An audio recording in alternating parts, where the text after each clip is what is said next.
Good morning, my dear class, my students of standard 9th. How are you? I hope you are doing well. बहुत बढ़ गया भाई corona, ठीक से रहना तुम लोग घर में.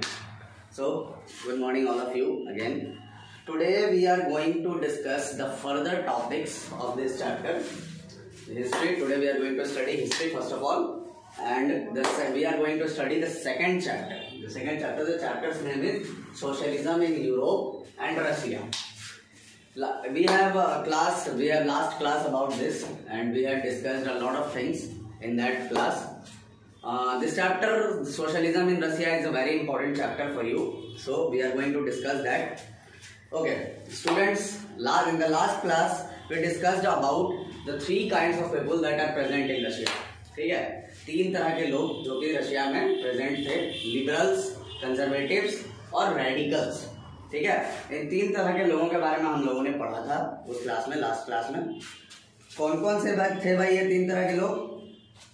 रेडिकल्स कौन थे, कंजर्वेटिव्स कौन थे और लिबरल्स कौन थे? ये तीन तरह के लोग समाज में, रशिया के समाज में प्रेजेंट थे. तो हम लोगों ने लास्ट क्लास में जो पढ़ा था वो ऐसा था कि, एक सेकेंड, लास्ट क्लास में हम लोगों ने पढ़ा था who are the radicals, who are the liberals and who are the conservatives. Conservatives उन लोगों को कहा जाता था जो पहले तो इन सब चीजों में बिलीव नहीं करते थे. वो ऐसे लोग थे जो चेंज को एक्सेप्ट पहले नहीं किया करते थे. ठीक है, लेकिन समय के साथ ये लोग फिर चेंज को एक्सेप्ट किए, the change in the societies. And who were the people who were the liberals? Liberals were the people who accepted change in the society. Last class अगर तुम लोगों को याद होगा तो लास्ट क्लास में हम लोगों ने ये सब चीजें के लिए को डिस्कस किया था. Radicals, who were the radicals? Radicals were the people who don't believe in change in the society. They believed in majority. जो भी, जैसे कि हम लोग उसके बारे में डिस्कस कर रहे थे कि वो कौन से लोग थे रेडिकल्स. जैसे कि हम लोग कह सकते हैं वैसे लोग जो एक ऐसी सोसाइटी का निर्माण चाहते हैं जिसमें सिर्फ मेजोरिटी लोग बसते हों, कोई माइनॉरिटी के लिए कोई जगह नहीं हो, जैसे कि एक धर्म के लोग. ठीक है, उन लोगों को हम लोग कहते हैं radicals. So class, we are going to discuss the further topics after that. What were the further topics of this chapter? Socialism in Europe and Russia. One second please.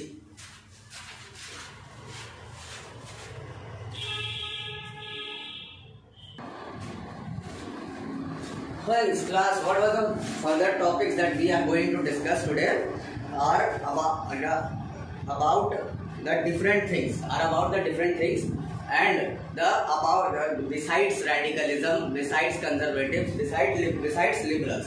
So in the last class, this was the age of social change. This was, what was this age? This was the age of social change. सामाजिक बदलाव हो रहे थे Russia के अंदर. ठीक है, एक तरह से पूरा का पूरा जैसे देखो कहानी की शुरुआत कैसे होती है. फ्रेंच रेवोल्यूशन हुआ.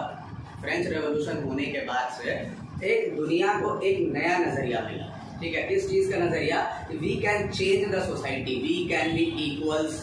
Okay, we can be equal in the society. ये सब चीजें लोगों को लिबर्टी, आजादी का फीलिंग समझ में आया, इक्वालिटी का फीलिंग समझ में आया, तो समाज में बदलाव होने लगा. फ्रेंच रेवोल्यूशन, जैसा कि मैंने बताया, देखिए फ्रेंच रेवोल्यूशन इसलिए मैंने आप लोगों को जब पढ़ा रहा था, मैं उसी समय मैंने आप लोगों को बताया था कि फ्रेंच रेवोल्यूशन एक ऐसा चैप्टर है जो कि आप लोगों के लिए हमेशा आगे आने वाले समय में बहुत काम आने वाला है. फ्रेंच रेवोल्यूशन से रिलेटेड बहुत सारी चीजें होंगी. फ्रेंच रेवोल्यूशन इतिहास में एक बहुत गहरा छाप छोड़ा है. चाहे तुम किसी भी रेवोल्यूशन की बात उठा के देख लो. ठीक है, अगर तुम अमेरिकन रेवोल्यूशन उठा के देखो, उसमें फ्रेंच रेवोल्यूशन कहाँ था, तुम लोगों ने फर्स्ट चैप्टर में पढ़ा था. इसके अलावा सोशलिज्म इन रशिया, जब सोशलिज्म का मतलब समाजवाद, किस तरीके से रशिया में एक समाजवाद आया. समाजवाद मतलब, एक समाजवाद का मतलब होता है कि समाज में हर किसी को सामाजिक न्याय मिले. वी कॉल इट समाजवाद. सो ये एज था सोशल चेंज का. सामाजिक बदलाव हो रहा था समाज पूरे के पूरे दुनिया में, सिर्फ रशिया में नहीं, सिर्फ फ्रांस में नहीं, पूरी दुनिया में. तीन तरह के लोग थे, लिबरल्स, रेडिकल्स, कंजर्वेटिव्स. उसके बारे में हम लोगों ने अभी जस्ट डिस्कस किया. One of the groups which hold to change society were the liberals. वो लिबरल्स वो लोग थे जो सोसाइटी को बदल रहे थे, कंजर्वेटिव्स जो बिलीव नहीं करते थे, और रेडिकल्स वो लोग जो सोसाइटी को बदलने में यकीन रखते थे. ठीक है, कंजर्वेटिव्स वो लोग थे जो सोसाइटी को बदलने में यकीन तो रखते थे, बट वो लोग अपने ट्रेडिशनल वैल्यूज को नहीं छोड़ सकते थे. दे वर द कंजर्वेटिव्स. रेडिकल्स जैसा कि मैंने बताया कि जो मेजोरिटी में बिलीव करते थे। The next topic we are going to discuss the industrial society and social change. वो इंडस्ट्रियल सोसाइटी कैसा था, ठीक है, कैसा इंडस्ट्रीज वगैरह सेटअप होता था पूरे के पूरे रशिया में, और इससे पहले किस तरह, जैसे स्टार्ट रशियन रेवोल्यूशन, ये पूरा चैप्टर है रशियन रेवोल्यूशन, रशिया में जो रेवोल्यूशन हुआ था, तो उस रेवोल्यूशन से पहले किस तरह की सोसाइटी थी, किस तरह के इंडस्ट्रीज हुआ करते थे, और क्या क्या बदलाव हुआ था, what were the social changes that happened in that period. Okay, these political trends were signs of new time. It was a time of profound social and economic changes. It was the time when new cities came up and new industrial regions developed, railways expanded and the industrial revolution occurred. ये वो वैसा समय था जिस समय बहुत सारे बदलाव हो रहे थे, पूरा पॉलिटिकल ट्रेंड बदल रहा था, नए नए लोग, लिबरल्स, रैडिकल्स, कंजर्वेटिव्स, अलग अलग सोच के लोग समाज में आ रहे थे। इनके अलावा ये एक सामाजिक और आर्थिक बदलाव हो रहा था, पैसे से रिलेटेड बदलाव हो रहा था। ये ऐसा समय था जब इंडस्ट्रियल रेवोल्यूशन, इंडस्ट्रियल एज आ चुका था। तुम लोगों को पता है कि 17th सेंचुरी 18th सेंचुरी में इंग्लैंड में आया था इंडस्ट्रियल रेवोल्यूशन। तो इंडस्ट्रियल रेवोल्यूशन के बाद से इंग्लैंड ऐसा पहला कंट्री था जहां इंडस्ट्रियल रेवोल्यूशन आया था। इंग्लैंड के इंडस्ट्रियल रेवोल्यूशन के बाद से दुनिया में कई जगह इंडस्ट्रियल रेवोल्यूशन आया, रशिया भी उनमें से एक है। सो क्या क्या चेंजेस आ रहे थे ये बता रहा है। रेलवेज बढ़ रहे थे, रशिया में रेलवेज का एक्सपेंशन हो रहा था, जगह जगह पे नए रेलवेज, नए रूट्स बिछाए जा रहे थे, ठीक है, ये सब बदलाव आ रहा था। Industrialisation brought men, women and children to factories. Industrialisation क्या किया, वहाँ देश के रहने वाले लोगों को रोजगार दिया, चाहे वो महिलाएं हों, चाहे वो पुरुष हों, या फिर बच्चे ही क्यों ना हों, हर तरह के लोगों को एक सुविधा मिला, एक उन लोगों को अवसर मिला किस चीज का भाई, काम करने का, रोजगार का। देखो इंडस्ट्रीज अगर कहीं भी सेटअप होता है दुनिया में, कहीं भी इंडस्ट्रीज सेटअप होता है, तो इस इंडस्ट्रीज में काम करने वाले जो लोग होते हैं वो वहीं के होते हैं। सो इस तरीके से लोगों को एक बदलाव देखने को मिला समाज में। Work hours were often long and wages were poor, ठीक है, काम करने का लंबा समय होता था वहाँ पे, और पैसा जो मिलता था वो बहुत कम मिला करता था लोगों को। Unemployment was common, particularly during times of low demand of industrial goods. जिस समय इंडस्ट्रियल डिमांड कम होता था, जैसे किसी भी इंडस्ट्री में प्रोडक्ट बनाया जाता है तो कभी कभी प्रोडक्ट जो होता है वो सारा बिक जाता है और कभी कभी नहीं बिकता है। तो जो नहीं बिकता इसी को हम लोग डिमांड कहते हैं। तो मार्केट में जब डिमांड कम हो जाता था तो उस समय अनएम्प्लॉयमेंट, बेरोजगारी बढ़ जाती थी पूरे के पूरे देश के अंदर। इसके अलावा और क्या क्या चीजें हो रही थी भाई, housing and sanitation were problems since towns were growing rapidly. Liberals and radicals searched for solutions for this issues. ठीक है, हाउसिंग, रहने के लिए लोगों के पास घर नहीं था, सैनिटेशन का प्रॉब्लम होता है, सैनिटेशन मतलब नाला का निकलना, क्योंकि उस समय शहर का विकास होना शुरू हुआ था, नए नए शहर विकसित हो रहे थे पूरे के पूरे रशिया में और पूरे के पूरे यूरोप में। तो रेडिकल्स और लिबरल्स, ठीक है, ये दोनों लोग जो थे वो चेंज में बिलीव करते थे, एक मेजोरिटी वाला और एक ऐसा सोसाइटी जिसमें हर धर्म के लोग रह सकें, आसानी से रह सकें और सबको इक्वालिटी मिले। तो ये दोनों बदलाव में बिलीव करता था। तो ये दोनों लोगों ने क्या किया कि इन सारे इश्यूज पे काम करना शुरू किया। ठीक है, क्या क्या काम किया भाई उन्होंने, let's see that. Almost all industries were property of individuals. क्या था उस समय कि उस समय जितना भी प्रॉपर्टी होता था देश के अंदर वो किसी इंडिविजुअल, कोई सर्टेन आदमी के हाथ में होता था। कोई जैसे हम लोग के यहाँ गवर्नमेंट सेक्टर होता है और प्राइवेट सेक्टर होता है, ठीक है। तो जो गवर्नमेंट सेक्टर होता है उसमें जितनी भी इंडस्ट्रीज होती हैं वो कौन ओन करता है, गवर्नमेंट ओन करता है। लेकिन प्राइवेट सेक्टर में इंडिविजुअल्स जैसे कि रिलायंस, जैसे कि टाटा, ये सब प्राइवेट इंडिविजुअल कंपनी है। ऐसे ही था वहां पे भी, ठीक है। ज्यादातर जो प्रॉपर्टी था, इंडस्ट्रीज था, वो प्राइवेट लोगों का था। Liberals and radicals themselves were often property owners and employers. Liberals और रेडिकल्स जो थे उनमें से भी बहुत सारे लोग जो थे वो प्रॉपर्टी ओनर्स थे या फिर एम्प्लॉयर्स थे, नौकरी देने वाले थे वो लोग, ठीक है। ऐसे ऐसे लोग समाज में उस समय ज्यादा थे। Having met their wealth through trade and industrial ventures, they felt that such efforts should be encouraged, that its benefits would be achieved if the workers of the economy and healthy and citizens were educated. इतना सारा उन लोगों के पास पैसा था और industrial venture, लोग एक साथ मिलकर लोगों के भलाई के लिए, ये लोग रेडिकल्स और लिबरल्स ने क्या किया कि लोगों की भलाई के लिए बहुत सारी इंडस्ट्रीज ने एक साथ मिलकर काम करना शुरू किया, जिससे ज्यादा लोगों को फायदा पहुंचे, ज्यादा लोगों को वो लोग रोजगार पहुंचा सकें। This was that. If freedom of individual ensured, if the poor could labor and those with capital could operate with restraint, they believed that societies would develop. ऐसे लोग, वो लोग जो किसी इंडिविजुअल को नौकरी दे सकते थे, किसी की आज़ादी में बिलीव करते थे, वो लोग ये चीज़ बहुत अच्छे से समझते थे कि सोसाइटी में बदलाव जो है वो बेहद ज़रूरी है, और हम ही लोग हैं वो जो industries owners that can change the society, जो सोसाइटी में बदलाव कर सकते हैं। ठीक है, many working men and women who wanted changes in the world rallied around liberal and radical groups in parties to early 19th century. वो लोग जो कि बदलाव में बिलीव करते थे देश के अंदर, वो लोग सीधा सीधा किस पे भरोसा करते थे? लिबरल्स और रेडिकल्स थे पे। उनको पता था कि ये लोग जो हैं liberals and radicals, they are the people who are going to change, create a change in the society. This is a very important thing. लोगों को भरोसा होता है। Let's take example, okay, liberals and radicals, who are this people? हम लोग अपने context में example लेके देखते हैं। ठीक है, तुम लोगों को अगर प्रॉब्लम हो रहा होगा लिबरल रेडिकल्स समझने में, इसलिए मैं ये एग्जांपल ले रहा हूँ।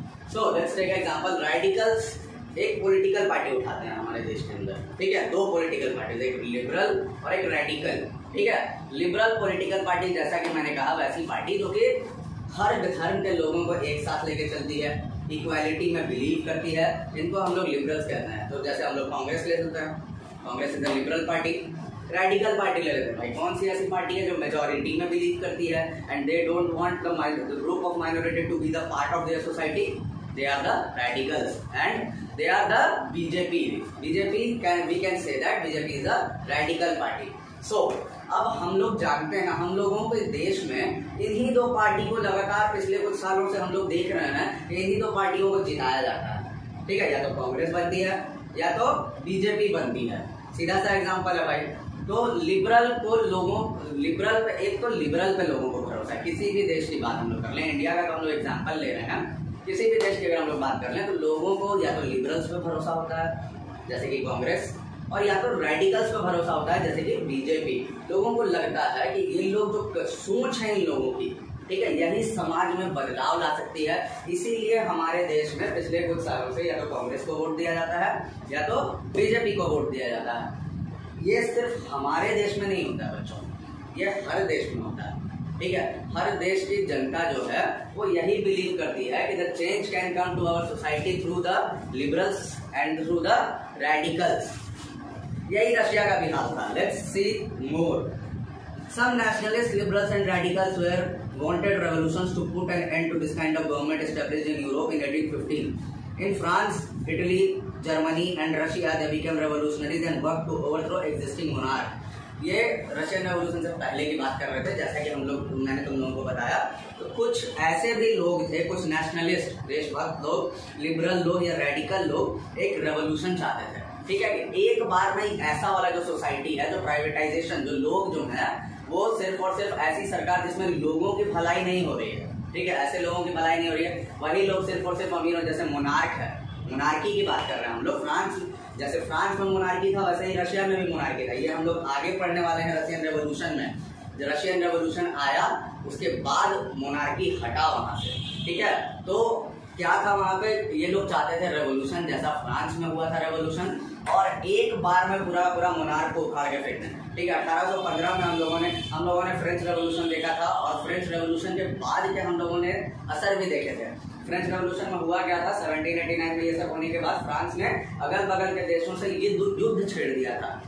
तुमको पता है नेपोलियन के बारे में हम लोग जानते हैं। नेपोलियन ने क्या किया था, नेपोलियन के अगल बगल के देशों में जाके वहां पे युद्ध किया और अपने एनेक्सेशन पॉलिसी के थ्रू लोगों को वहां पे जाके कब्जा किया, वहां के मोनार्की को पे कब्जा किया। सो ये लोग भी वही चाहते थे।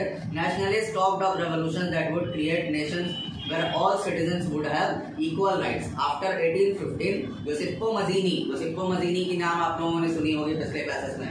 An Italian nationalist conspired with others to achieve this in Italy. Nationalists elsewhere including India read his writings. ठीक है, तो ऐसे लोग, बहुत सारे ऐसे लोग, जैसा कि हम लोगों ने बात किया, तो ऐसे लोग ये इस चीज को, इस रेवोल्यूशन को इस तरीके से देखते थे कि अगर कोई रेवोल्यूशन हुआ, रेवोल्यूशन होने के बाद से लोगों को एक नेशन स्टेट के प्रति देशभक्ति जगेगी। ठीक है, ऐसा वो लोग बिलीव करते थे। ऐसा ही एक एग्जांपल लिया है गिउसेप्पे मज़ीनी का। गिउसेप्पे मज़ीनी के बारे में हम लोगों ने फ्रेंच रेवोल्यूशन में भी पढ़ा था। गिउसेप्पे मज़ीनी कौन थे? ये इटली के संघर्षकारी थे। इन्होंने ऐसा ही कुछ रेवोल्यूशन करके इटली से मोनार्क को उखाड़ फेंका था। ठीक है, बहुत सारे लोगों के नेशनलिज्म की भावना को जगाया था और बहुत सारे लोग इसीलिए ऐसा ही कुछ एग्जाम्पल रसिया में भी होते देखना चाहते थे। Okay, next the coming of socialism in Europe. Socialism, अब हम लोग मेन टॉपिक पे आते हैं। सोशलिज्म, ये जो टॉपिक है, सोशलिज्म कैसे यूरोप में आया, कौन कौन से ऐसे लोग थे जो सोशलिज्म को यूरोप में लाने तक बहुत बड़ा रोल प्ले किए थे। समाजवाद होता क्या है, ठीक है, बेसिकली, और समाजवाद यहाँ पे मैं लिख देता हूँ, ठीक है। सोशलिज्म का मतलब होता है समाजवाद। तो समाजवाद को किस तरीके से लोग देखते थे। Perhaps one of the most far-reaching visions how society would be structured was socialism, ठीक है। पर जो लोग जो विजन करते थे, जो लोग जो सोचे थे कि एक ऐसी सोसाइटी होगी, ठीक है, उस सोसाइटी की कल्पना जो लोगों ने की थी वो बेस था, वो आधारित था किस पे भाई, सोशलिज्म पे, समाजवाद पे। समाजवाद जिसमें हर किसी को बराबरी का हक मिले, ठीक है, और हर किसी को एक इक्वालिटी वाले राइट्स, लिबर्टी हो, फ्रीडम हो, वोट देने का अधिकार हो, ये सब चीजें हो। इसके अलावा by the mid 19th century in Europe, socialism was well known for the body of ideas that attracted widespread attention. Mid 19th century 1850 तक ये पूरा का पूरा सोशलिज्म का आइडिया लोगों के दिमाग में फैल चुका था। लोग ये बिलीव करने लगे थे कि अब सोसाइटी में कोई चेंज ला सकता है तो वो सिर्फ और सिर्फ सोशलिज्म है। इस चीजों में लोग बिलीव करने लगे थे। Socialist were against private property. Socialist थे कौन भाई, ये लोग जो समाजवादी लोग थे, ये लोग अगेंस्ट होते थे प्राइवेट प्रॉपर्टी के, ठीक है। जैसा कि मैंने बताया कि प्रॉपर्टी जो है वो बहुत सारे लोग ओन किया करते थे। तो ये जो सोशलिस्ट लोग थे, ये प्राइवेट प्रॉपर्टी थे, ये देश के अंदर जो भी प्रॉपर्टी होगा वो क्या होगा, सरकारी प्रॉपर्टी होगा। ये लोग इस आइडिया में बिलीव करते थे and saw it at the root of our social evils of the time. और वो लोग, ये जो प्राइवेट प्रॉपर्टी वाला जो सिस्टम था, वो इसको जड़ मानते थे समाज की सारी कुरीतियों का, ठीक है। समाज में जो भी बुराई थी, रशिया के समाज में जो भी बुराई थी, उन लोगों को ये बिलीव था कि ये सारी बुराइयों का जड़ जो है वो यही है, प्राइवेटाइजेशन, प्राइवेट फर्म्स, प्राइवेट चीजें, प्राइवेट इंडस्ट्रीज। वाई, ऐसा क्यों था भाई, आखिर कुछ तो इसके पीछे रीजन होगा क्यों वो लोग बिलीव करते थे कि एक समाज ऐसा जिसमें प्राइवेट प्रॉपर्टीज का कोई सिस्टम ही ना हो, क्यों। Individuals owned the property that gave employment, but the property were controlled only with the person's personal gain and not with the welfare of those who made property productive. जो लोग जो इसको own करते थे, ठीक है, वो लोग पूरा इंडस्ट्रीज, वो लोग लोगों को रोजगार तो देते थे, लेकिन वो लोग इसमें बिलीव नहीं करते थे। वो शोषण वर्ड सुना है कहीं, किसी का शोषण करना मतलब किसी का इस्तेमाल करना। तो होता ये था ना कि ये सारी इंडस्ट्रीज जो थी, प्राइवेट इंडस्ट्रीज, ये एक तरीके से लोगों को चूस लेती थी, जितना हो सके उनसे काम करवाती थी और चाहती थी कि ये लोग आगे ना बढ़ें, ठीक है। समाज में ऐसे लोग बहुत होते हैं जो दूसरे को आगे बढ़ते हुए नहीं देख सकते हैं और वो इस चीज में बिलीव करते हैं कि अगर वो मेरा नौकर है तो वो मेरा नौकर ही रहे जीवन भर। तो वो लोग इसी चीज में बिलीव करते थे। वो लोग किसी के पर्सनल अपनी सिर्फ भलाई चाहते थे और वो लोग जो उनके अंदर में काम किया करते थे उनसे उनको कोई लेना देना नहीं था, ठीक है। उनसे उन लोगों को कोई लेना देना नहीं था। वो लोग इसी चीज में बिलीव करते थे, वो लोग यही किया करते थे। So if society as a whole rather than single individuals controlled property, more attention would be paid to collective social interest. Socialist wanted this change and campaigned for it. तो एक ऐसा सोसाइटी जिसमें सिंगल इंडिविजुअल पूरे property को own करेगा, कोई एक आदमी अगर प्रॉपर्टी को ओन करेगा, ज्यादा अटेंशन दिया जाएगा सोशल इंटरेस्ट पे। ऐसा सोशल इंटरेस्ट पे वो लोग ध्यान नहीं दे पाएंगे। तो इसलिए ये लोग चीजें करना शुरू किए। Socialist wanted this change and campaign for it. Socialist लोगों ने, समाजवादी लोगों ने इसके लिए एक पूरा कैंपेन शुरू किया और लोगों के दिमाग में ये बात घुसाना शुरू किया। किस तरीके से भाई, How could a society would property operate? Without property operate? How would be the basis of socialist society? तो ये लोगों का सवाल था कि एक सोसाइटी जो है वो बिना प्रॉपर्टी के कैसे चलेगी, बिना प्रॉपर्टी के नहीं चल सकती है। और इसके अलावा क्या सोशल सोसाइटी अगर मान लो एक सामाजिक सोसाइटी बन के आती है, ठीक है, ये सारी चीजों पे ये लोग डिस्कस करते थे। तो वो किस चीज पे बेस्ड होगा एक सामाजिक सोसाइटी, किस चीज पे भाई। Socialist has different visions of the future. Some believed in the idea of cooperatives. Socialist लोगों का, समाजवाद लोगों का विजन, फ्यूचर को देखने का जो नजरिया था वो बिल्कुल अलग हुआ करता था। कुछ लोग कोऑपरेटिव्स में बिलीव करते थे। कोऑपरेटिव्स किसको कहते हैं भाई? कोऑपरेटिव्स, कोऑपरेटिव्स उनको कहते हैं जो लोगों के, जो कुछ लोग मिलके एक ऐसी इंडस्ट्री सेटअप करते हैं, group of people. Cooperatives are the industries that are run by a group of people और लॉट ऑफ, जैसे कि कोऑपरेटिव्स ऐसा भी हो सकता है जिसमें प्राइवेट और गवर्नमेंट, सेमी गवर्नमेंट होता है। बहुत सारे कोऑपरेटिव्स जो अर्ध सरकारी कहते हैं हम लोग उनको, ठीक है। तो कोऑपरेटिव्स में लोग बिलीव करते थे, सोशलिस्ट लोग। इनके अलावा रॉबर्ट ओवेन एक आदमी के बारे में बता रहा है भाई। Robert Owen a leading English manufacturer sought to build a cooperative community called New Harmony in Indiana. एक रॉबर्ट ओवेन थे, उन्होंने एक इंग्लिश मैन्युफैक्चरर थे, इंग्लैंड के थे ये, ठीक है। उन्होंने एक कोऑपरेटिव कम्युनिटी बनाई थी यूएसए में, इंडियाना में, जिसका नाम था न्यू हार्मनी, ठीक है। तो ये ऐसी चीज, ऐसा एग्जाम्पल हो रहा था देश के अंदर, ऐसी चीजें जो है, ऐसा वाला कोऑपरेटिव दुनिया में बन रहा था। तो इसलिए इन लोगों के दिमाग में भी ये चीज आया कि ऐसा कुछ हो सकता है हमारे यहाँ। Other socialists felt like cooperative could not be built on a wide scale only through individual initiative। और कुछ लोग ऐसा भी बिलीव करते थे कि बड़े स्केल पे कोऑपरेटिव्स नहीं बसाया जा सकते। कोऑपरेटिव्स में बेसिकली होता क्या है ना, कि बहुत सारे लोग काम किया करते हैं, ठीक है। और कोऑपरेटिव्स में एक ग्रुप ऑफ पीपल मिलके इंडस्ट्री शुरू करते हैं और हर किसी को बराबर हक मिलता है वैसे इंडस्ट्री में। कुछ लोगों को ऐसा लगता था कि कोऑपरेटिव्स का सेटअप नहीं हो सकता है, ये बहुत मुश्किल है, एक वाइड रेंज पे मुश्किल है। इसके अलावा कुछ और एग्जांपल दे रहा है भाई। क्या कुछ लोग ऐसा भी चाहते थे कि इसको इंडिविजुअल लेवल पे शुरुआत किया जाए। कुछ लोग ऐसा भी इंडिविजुअल लेवल पे, मतलब कोई एक आदमी एक कोऑपरेटिव की शुरुआत करे।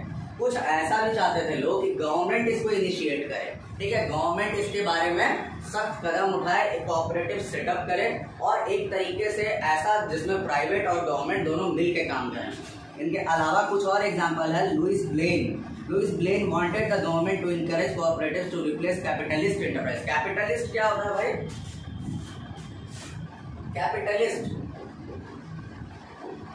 कैपिटलिस्ट कहते हैं पूंजीवाद को। इसको कहते हैं पूंजीवाद लोगों को हम लोग कैपिटलिस्ट कहते हैं। वो लोग जो इनके पास पूंजी होता है, पैसे वाले लोग, धनी लोग, ठीक है। कैपिटलिज्म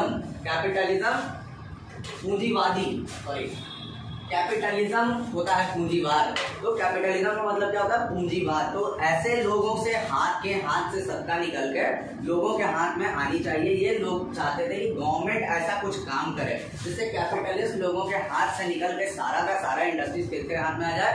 लोगों के हाथ में। लुइस ब्लेन इसके लिए गवर्नमेंट को इनकरेज करना चाहते थे। These cooperatives were to be association of people who produce goods and together divide the profits according to the work done by members।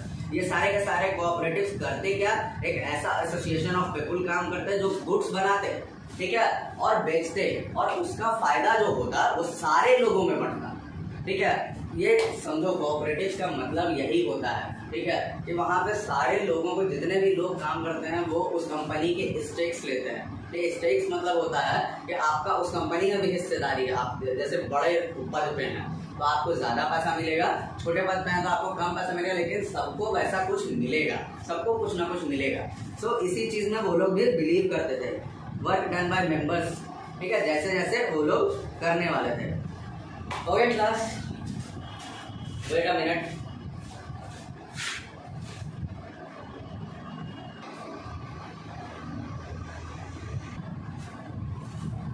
So class we were discussing about capitalist, पूंजीवादी लोग। तो पूंजीवादी लोगों के हाथ से निकल के सत्ता किनके हाथ में आ जाए? उन लोगों के हाथ में, सारे लोगों के हाथ में आ जाए। इनके अलावा कौन से लोग थे? कुछ लोग तो होंगे ना जो इस पे काम कर रहे होंगे, ठीक है। तो दो लोगों का नाम यहाँ पे बता रहा है students, Karl Marx and Friedrich Engels, ठीक है। ये दो लोग थे जो कि सोशलिज्म में बिलीव किया करते थे। एक कार्ल मार्क्स और एक और नाम जो कि बहुत इंपॉर्टेंट नाम था, फ्रेडरिक एंजल्स।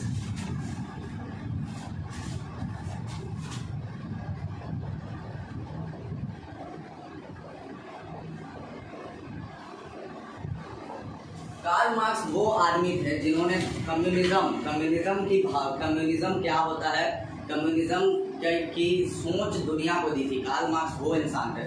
तो कार्ल मार्क्स और फ्रेडरिक एंजल्स इस आइडिया पे काम कर रहे थे। क्या कर रहे थे ये लोग? Added other ideas of body of arguments. इन लोगों ने इसके सोशलिस्ट के लिए कुछ तर्क वितर्क दिया था। क्या दिया था इन्होंने? Marks argued that industrial society was capitalist.